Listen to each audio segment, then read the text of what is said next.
سلام دوستان عزیز. در این ویدیو میخوام آموزش بدم که چطور کارمزد فیوچرز صرافی‌های ارز دیجیتال رو کاهش بدیم. همونطور که میدونید موقع ثبت نام در صرافی‌ها میشه یک کد رفرال وارد کرد. وقتی شما این کد رو وارد میکنید، صرافی درصدی از کارمزد معاملات شما رو به ما اختصاص میده. ما هم میتونیم این کد رو طوری تنظیم کنیم که بیشترین حد ممکنه از این پول دوباره به شما برگرده. خب اما مشکل اصلی اینجاست. از کجا معلوم درصدی که الان من اعلام میکنم واقعیه؟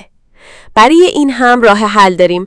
بعضی از صرافی‌ها درصد تخفیف روی لینک رو موقع ثبت نام به کاربر نمایش میدن. در این صرافی‌ها خیالمون راحته که درصد تخفیف واقعیه. ولی صرافی‌هایی مثل کوینکس، توبیت و البانک این قابلیت نشان دادن درصد تخفیف رو ندارن. اما جای نگرانی نیست. برای اینها هم راه حل هست که در ویدیوی اختصاصی هر کدوم روششو گفتیم. برای هر صرافی یک ویدیوی آموزشی اختصاصی آماده کردیم. در این ویدیوها با جزئیات کامل درباره کاهش حد اکثری کارمزد صحبت می‌کنیم.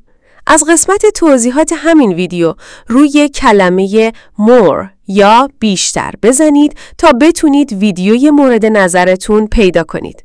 برای مثال تو صرافی توبیت کارمزد معاملات تو حالت پیشفرض برای تیکر برابر با 0.06%. این مقدار تو شکل با حرف A مشخص شده که ما اون رو تا B کاهش میدیم. همینطور تو صرافی بیت یونیکس هم به همین شکلی که میبینید کارمزد کمتر میشه. سایر صرافی‌های دیگه هم به همین شکل خواهند بود و تخفیف‌ها حداکثری و قابل راستی آزمایی هستند.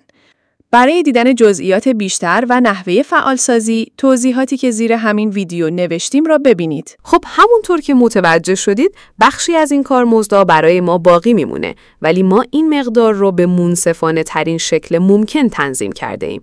بعضی از صرافی‌ها اجازه نمیدن کل مبلغ به شما برگرده. در صرافی‌هایی مثل کوینکس یا البانک نهایتاً 20 تا 30% میشه روی رفرال تخفیف گذاشت. اما در صرافی‌هایی که محدودیت ندارن ما تا 45% هم ارائه داده ایم. ما برای فعال موندن و حفظ درصد اصلی باید دائم وقت بگذاریم. هر موقع در پیج اینستاگرام حرف از لینک رفرال میزنم 10 نفر آنفالو میکنن. اگر درآمدی به دست میاریم به خاطر این مسائله. همه چیز به صادقانه ترین شکل ممکن توضیح داده شد. هر کسی که پیج کریپتویی داره هدفش اینه که با رفرالش ثبت نام کنی و از روش‌هایی برای این کار استفاده میکنن.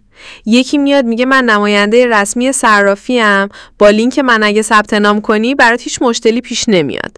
شاهکار این ترفند در زمانی بود که احراز هویت صرافی بینگ ایکس اجباری شد.